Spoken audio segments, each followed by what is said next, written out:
And so this is me and James. Hello, James, who's also got up nice and early. Thank you, James.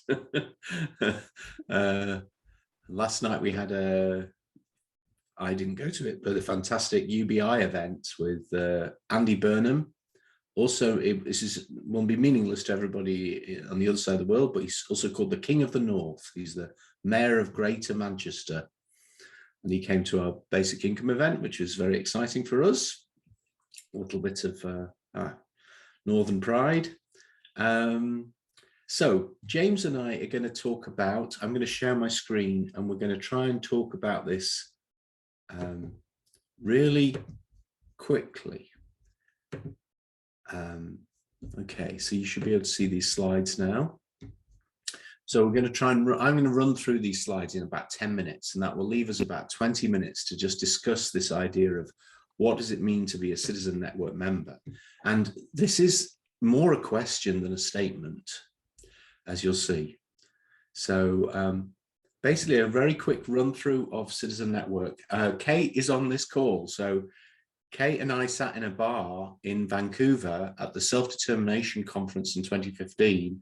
And in my mind, that was one of the most important starting points for this, which was something like, what are we going to do to make sure that the values of inclusion stay alive when so many of the inspiring leaders are aging? And do we really have a movement for inclusion? And inclusion is such a fantastic concept, but could it get lost? Could we really just lose the sense of purpose that we've had? In 2016, we launched that in Auckland. Kate and I launched it as a membership for groups and individuals. We had a website, and thanks to Nicola, we had a newsletter, and we've been sharing information and encouraging action and trying to connect people ever since. And one of the other key ideas in Citizen Network was that if people are innovating, then a lot of the time, the learning you need to do just needs to be by meeting other people, finding somebody doing something similar or something interested in or something inspiring. And so why couldn't we make that easier? In 2019 in Glasgow at the Citizen Feast, we agreed that we needed to create a global body to support the network. And in 2020, we set up Citizen Network OSC, which is the Finnish word for co-op. So that's a global non-profit co-op in Helsinki, Finland. And Marcus is although he's till now been doing this entirely voluntarily, but is the CEO of that. That's part of the kind of Finnish structure, where there's a cabinet and a supervisory board. And last year we merged the Centre for Welfare Reform, which is my organisation, and the Citizen Network websites, and the Centre for Welfare Reform became Citizen Network Research, part of the co-op. So this is a new chapter for us, and we've got actually a bit more structure. Also, even some money has been given to us by a couple of foundations, not masses, but very significant for us. We've grown to be over 800 individuals, 220 groups, and at least 5 networks, including things like the UBI Lab network, which Janu will be talking about UBI Lab Jakarta afterwards. But that's all fine and kind of strange, but exciting. But what does it really mean to be a Citizen Network member beyond getting a newsletter? And this is the challenge, I think, is what we're trying to do, is work out how to develop this concept of membership. We have a sense that, citizens are people who take care of each other, take care of the world, decide things together, welcome everyone. So that's our notion of citizenship. And we've actually, inspired by students at Eberswalde University last year, we started to develop this kind of infographic to think about what Citizen Network was, based around the Athenian Agora, which is to think actually what people as citizens need is yes, organizations are not bad things, they're good things, and membership is good and networks are good, but maybe we need to create kind of organized spaces that bring people together and help people unlock their own individual capacity connect up, organize. And we had these different zones that we think that we're currently organized that seems kind of quite helpful. I think for membership then at an individual level, these are some of the questions we have. How do we help people share their unique creativity, which is an aspect of inclusion, which is we are all creators. We all have a gift and we all have the capacity to bring about change and innovation, although it doesn't always feel like it. How do we take action, which is almost always going to be shared social action, to change the world we live in for the better, to liberate citizenship, to make inclusion possible? How do we organize economically to be more effective and to sustain our work? How do we get stronger in a way and more effective? And how do we share inspiration, problems, and information? And in a way, you know, if you look at some of the things that Citizen Network's been doing, we're trying to answer some of those questions through the things we've been organized. But at the heart of this is probably, at least it seems to James and I, is almost like, how do we all get peer support in this project? The idea of helping each other as equals is maybe part of the challenge that we're trying to answer. One simple thing that we're doing now is we're organizing a handbook. So when people become members, we're also being able to say, hey, here's a series of real practical things that you can do that can help you use the Citizen Network framework. So that's just beginning. And we launched this questionnaire, which if you've not completed it, we'd love you to complete. And James is leading that project to think about more deeply what people are hoping for from being a Citizen Network member.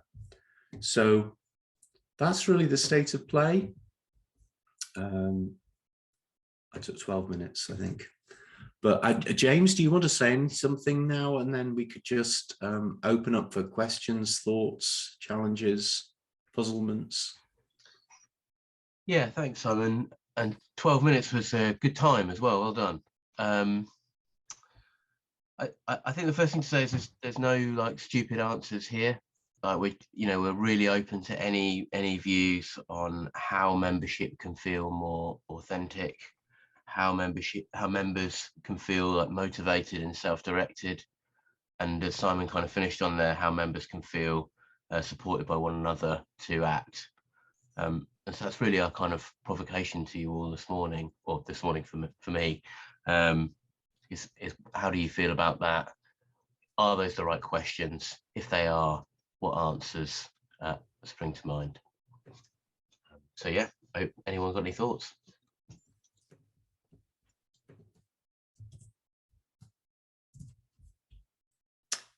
Yeah, you can just turn yourself on. I think now we don't need to be, you just. Well, I'll start off. Hi, Simon. Nice to see you again. Yeah, you too. So I, in preparation for today, I did look back and did a few things yesterday. And one of those was to do the survey. And I wanted to say I thought it was a very well-designed survey with good questions. Some of them I found didn't feel I was in a position to answer, because although I've known Kate and Simon for a long time and heard of Citizen Network, I've sort of not been actively engaged. And so I've basically joined as an individual member during the time of the webinar today. But the survey was still, I feel, perhaps because you'll know from what I wrote in the survey that I was in that sort of that particular stage of now having some time to look around and join up and do this webinar today and think about, well, you know, what is Citizen Network something that I want to spend time on now, and so I sort of think, given the opportunity that I've had with the webinar, definitely looked at some of the material that was on the website, and I think I'll be in a much better position to do a more comprehensive answer to the survey in maybe even 6 months, I would hope. But I did want to say that I thought it was a very thoughtfully and well-designed survey with really good questions. And so if anybody else hasn't yet done it, I would, from that perspective that I'm sharing, encourage others to do it, because these days, everybody wants your feedback. Every time you go to I went to the theatre last night, I had the feedback survey. I had the car serviced, and I refused to do the feedback on the car service. But I just wanted to say how positive I felt about the survey that you've designed. Thanks, Marita. That's all down to James. And one of the things that's nice about the way Citizen Network is evolving, Marita, because it started as a dream, but it's like becoming more real because people with different experiences and insights are kind of more and more being woven into it. And that for me is exciting, when it does start as a kind of crazy dream in a bar in Vancouver. We haven't had so much to drink, Kate and I don't think, but yeah, it's great to get these other perspectives, and also like people like Christoph and the students from Ebersvelde. I would have never thought about looking at things that way around. And so yeah, something's evolving, I think, here, which is very encouraging. Any other questions or thoughts or from anybody? I'm happy to share from an individual membership perspective. So there's a couple of things personally, irrespective of my history with Citizen Network, in terms of what I get out of or contribute to.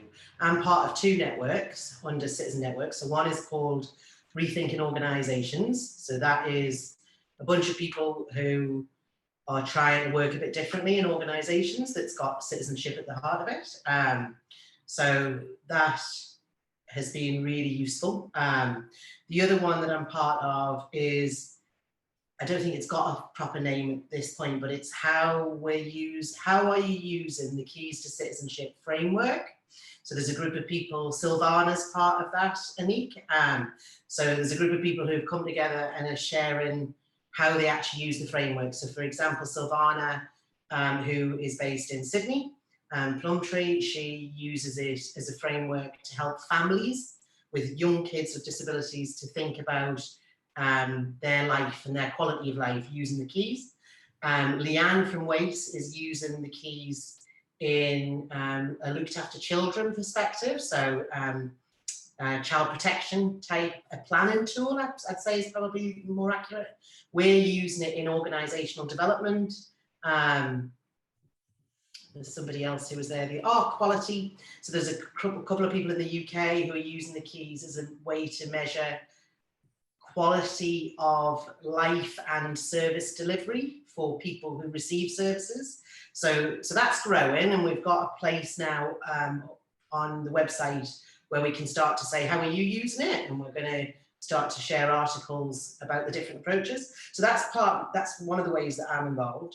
But then from an individual perspective, and I know we've talked about it for years, around when COVID first hit, Citizen Network released a, I don't even know if this was the title, but I called it Citizenship in Action in an Emergency. That was how I used it. And it was like 5 tips. And it was things like, is there somebody in your street who is the kind of coordinator for street action should we need to do something?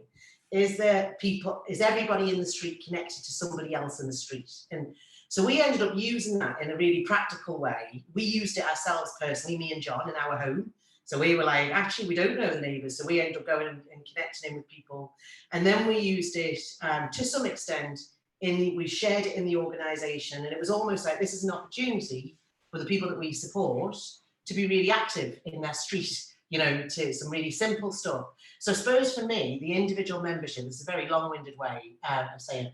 The individual membership for me, I think can do some various calls to action. You know, like that, like here's some really easy things you can do in your own street, in your own backyard. But then there's also stuff that we could do in our community. You know, are we even talking about citizenship in our communities? What would an event in your local community look like to bring people together? And so I can definitely see some kind of calls to action. I think it needs some like facilitation and that kind of stuff, but that's what I'm interested in as an individual member. Actually, what's the stuff that I can do that can help my community be a better place, and what role can I take in it? And I think I can see that being a possible place for individual membership. I'll shut up now. Like that. That sounds doable. Yeah, nice idea, Kate. And in a way, funny, like that might be something, I guess, raises all sorts of questions, doesn't it? But I was thinking it's like a global call to action might be kind of quite engaging. Like if, like on my street, but seeing that as part of something, not to be over designed maybe, but something that we could definitely do something with. Great idea. Like the you know, Greenpeace. So I don't know if this happens in your local supermarkets, but I'll go into my local supermarket now and again, and all of the plastic fruit and veg, the fruit and veg that's in plastic has got stickers on it. Somebody's gone in. I love the idea of this, like undercover. Someone's gone in undercover and stuck these stickers on all the fruits and veg saying, we don't want our fruit and veg wrapped in plastic. And you can see the Woolies staff are like, oh, bugger, they've been in again. And they're trying to get these stickers off the plastic. Like that is obviously a global call to action that you must just get the stickers, you know, you must get the stickers off Greenpeace and you go and do it locally. Like I can see that kind of thing. That's not about as creative as I've got, but I can see that as being a really practical, I don't know, those kind of things. Yeah. I mean, one of my hopes around Citizen Network is it does empower people partially because of almost the weird lack of authority it has. Like it kind of escape some of the normal feelings of constraint we get, because like a proper grown-up organization wouldn't do that. Like it, or you know what I mean, because they wouldn't want to make trouble. But sometimes trouble needs to be made. I think that's a really critical point, really, is that, I mean, I'm really interested in what you're talking about, Simon, about, you know, we've got a lot of people who've been in leadership roles for many, many years who are not getting any younger, including myself and a few others. And I'm really interested in the youth and how this happens. And so to have a structure that is a bit messy, the way that the youth of the world like to have their lives happen, I think is an essential component to keeping young people connected into something that is a global message. So I think I think that keeping it messy as the organisation grows, which, you know, it will inevitably do, is going to be something that's, you know, something that to really take care of. I feel that. Something I've reflected on, Simon, in relation to experience of trying to set up peer support groups that have become really more peer action and citizen action groups in Victoria, is that, you know, there needs to be, I suppose, for people, some sense of connectivity to regional, state, up to then global. I think there's a huge gap between really local action and really global action or global connection. And it has been pretty hard to do that, you know, efforts to try and bring in other groups. There's been so much money thrown out at advocacy and self-advocacy groups that they're just too busy spending their money, and that whole idea of working outside the funded prescribed action in a more collective way, you know, and people getting out of their diagnostic silos to begin to work at that interface between people with disabilities and the mainstream even is really tough. So, and we've worked very hard to think about, you know, how important is a local place where you can act as citizens that's away from the disability system and in the community somewhere. So neighbourhood houses are you know, there's 400 of them in Victoria. We think, well, that's a fantastic opportunity, and there's a fair bit of work to be done to create a space and a place for people that they can drop in and belong and start to find their way into the community of citizens when they've for so long been shut out and kept in, I suppose, disability client networks. So look, it's a big challenge, but it frustrates me that, groups that should be on the same page can't even work together regionally and locally and on things together. And I think if that stuff if we can start to break some of those boundaries down and get collaboration going, then I think, the capacity to connect that up globally would be much more tangible and meaningful to people. But I think, just connecting to a global network digitally has been a bit of a big step for some of the groups. That's good, David. Annie, and I saw Karen also, I think, wanted to come in. Annie, did you want to say something? Yeah, I'm enjoying the levels of discussion here, because we talk about the individual level. What can I do as an individual? And then there's the organizations that Kate was talking about. And then there's the global that David is talking about. And I think, so I think we probably might have to move in and out of these things. I'm excited about the project that Silvana are now running in Australia with funding from I think it's ILC funding, and it's we're going to use the keys to citizenship. So I think Kate, you're involved in a part of the project that is to do with a survey, that doing a survey for the population, parents of young children with disability, as to how they feel that their child is included or what they would like to. And the other part of the project is using the keys to citizenship as part of the model. There's other things as well, but to create a tool to audit, for organizations to audit themselves. Am I inclusive? So yeah, very exciting, and really looking forward to updating. If there was probably we can do some kind of update that could go on the Citizen Network. Yeah, very excited, because we were for a long time we were in the space of the young children, but now we're moving more. Those parents with young children, they're already thinking far ahead, and they're thinking, is my child going to be a citizen, a member accepted of the community? And so yeah, very exciting to look at the keys to citizenship as an audit, as part of an audit tool for organizations. I don't know if anyone else has done it, but if anybody's got anything to any readings or any references, I'd be happy to read up on it. I'll put a couple of things in the chat, Anik. I think, Karen, Okay. did you want to? Yeah, hello, nice to see you. Hi. I was just like Kate was saying, just a big fan, and always have been, of those low-tech approaches. So one of the things from my own individual membership, and actually from my point of view, it's not very much effort on my part.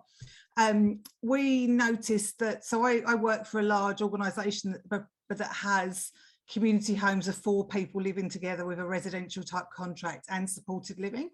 One of the things we'd noticed is Maori that had been lived through the hospital experience and had come out of the hospital, they're all separated. There was no connection, which fundamentally is important for everybody, but particularly in the Maori culture, to have that connection with each other. We just I provided space and talked to our kaimahi, our staff who are Maori, about what they thought might work. And in the space of a year, we grew from 4 people in our service that were Maori to having connection across the local community. They now run their own activities. They participate in Matariki, which is Maori New Year, within the wider community, just by giving somebody some space and some permission, and then letting people run with that. And it's always astounded me how some of those things can be so easy just by getting out of people's way and giving them, enabling them to do what people would naturally want to do anyway. Fantastic, Karen. Yeah. I think there's so much also the world could learn from Maori culture, from my little experiences of it. Yeah. I mean, I think that's one of the things that I hope in a small way Citizen Network can contribute, is by also putting a light on those in a way, whether it's like people with disabilities and all the wonderful things that they're achieving, but then also all the, in a way, threatened cultures that are marginalized. I mean, it's challenging because in a way we're also, the dominant language is English. We're having conversations with Spanish and German friends about how we can give life to, I mean, these are huge language speaking communities that don't naturally speak in English. So how do you keep, so, and again, you know, these, maybe I get overexcited, but I think, wouldn't it be exciting to feel that you were part of something that was really nurturing diversity of culture, protecting, celebrating in some way, that which we don't, do we? It gets erased all the time. We've got a few more minutes left. This is a fantastic conversation to me anyway. I don't know if anybody wants to say anything or else, or, I mean, practically, we're just trying to think about, one of the challenges of 2022 is almost like, well, what happens when you become a Citizen Network member? And at the moment, it's, we get your email address and we send you a newsletter. I guess what we want to do is see, can we change that conversation? It might lead into even the co-op, but at some level, just can we make it more dynamic, more engaging, without making it too complicated, allowing for the messiness that Bronia talked about. So I don't know if anybody's got any other observations for us. I thought there was something really interesting there about the idea of, I guess, enabling, you know, giving people permission and getting out of the way. And I think, you know, one of the challenges of that in the context of Citizen Network is that everybody's really, really busy, right? So, and they're already really used to taking permission and get you know, just getting on with it. And I just wanted, and that's just a reflection, and I just wonder how we get around that. And perhaps for people who aren't used to that, how does Citizen Network give people permission to act and get out of the way? And sorry, Karen, I'm kind of picking on the point that you made, but I just wondered if I you suppose what I'm referring to, so I work in a large organisation that's part of the district health board, so it's about as deep in systems as you can get. And this was a team who forever have been told no. They felt completely disenfranchised, never given permission to do what they would naturally do and be doing at home in their own culture. I suppose so for me, and you know, what I brought to that and membership of Citizen Network was simply, this is not, you know, nobody should have been stopping you. It was literally, here you go, and yes, you can use the space, because they've been told previously they couldn't even use the space because of health and safety and rules and regulations. And I'm like, all right, so I'll do a risk assessment for you just to cover that off, and now you can get on with it. So, you know, we all know we're evacuating if there's a fire, etc. But that's the stuff that was getting in the way before. And I think that's what, as individual members, sometimes you can do with your own connections and use that influence to say, actually, what you've been told can't happen, actually can happen. And because once those things get a momentum, particularly with Fano Maori family, you won't stop it because it's become theirs and it's too late then. It was a bit like the early days of self-directed support, when family had control of what was going on, nobody was going to get that genie back in the bottle. So I think that's what you can do as individual members, is where you see those opportunities, pass that on, you know, to say, actually, you can work in other ways. You don't, you know, none of that needed. Well, I did give them a little bit of money in the end, but didn't need much money for resources. That's just because part of Maori culture, sharing kai food is very important.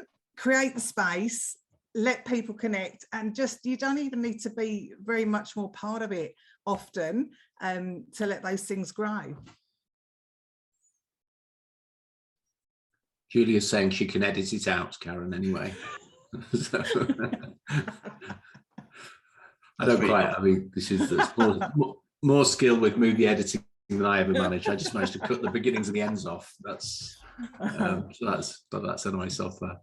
So I think we're really at our time, although we've got actually 15 minutes till, I'm hoping Yana will join us in the in-between time till the next session about basic income. I'm going to be hanging out here.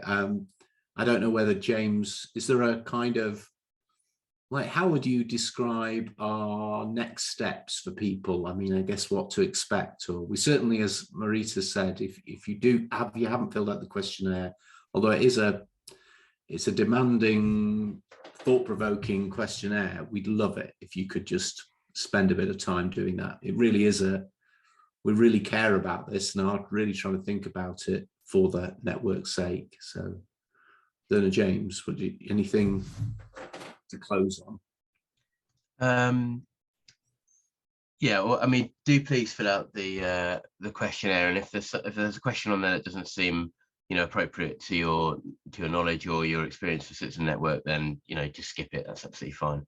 Just to say that. This is the third day of conferences, so, you know, we've taken lots of notes and trying to understand where that common ground is across the world, if such a thing is possible. I believe it probably is, but a knotty thing at that.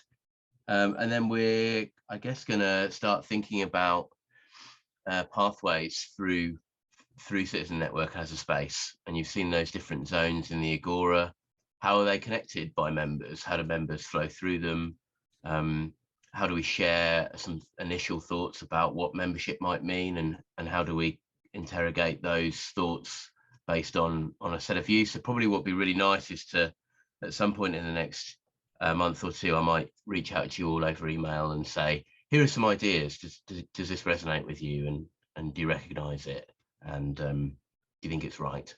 And I suspect getting it right is not the aim. I suspect getting it as good as it can be and then iterating and evolving thereafter is the best way forward. But yeah, that's where we're at. But, you know, I think we're all conscious of how urgent the challenges are that we're collectively facing at the moment. And I see Citizen Network as one of the things in the world that will make a positive difference to those challenges. So I'm really excited about it. And it's really, really lovely to be here with you today. Thanks, James. To underline that urgency, Kate's popped out because she's got a bushfire not far from my house. So, you know, the environmental dimension to all of this is massive, isn't it? As well, you know, like these things are getting worse, aren't they? The problems are getting worse unless we find some ways of reacting differently. We're going to lose so many precious things, including human diversity and cultural diversity, you know, just eradicated by thoughtlessness at some level, isn't it? I don't know. Sometimes it's bad intentions, but sometimes I just think it's not paying attention. So, thank you, all of you. And it's lovely to see so many faces I recognize. And I feel like very blessed that people have stayed on this crazy roller coaster journey at times when I feel like, you know, I mean, particularly Nicola and I have just kind of plowed on at the beginning thinking this should work, but not really knowing kind of how or why exactly, but just believing the energy it. of like-minded people. Yeah. Thanks, Anik.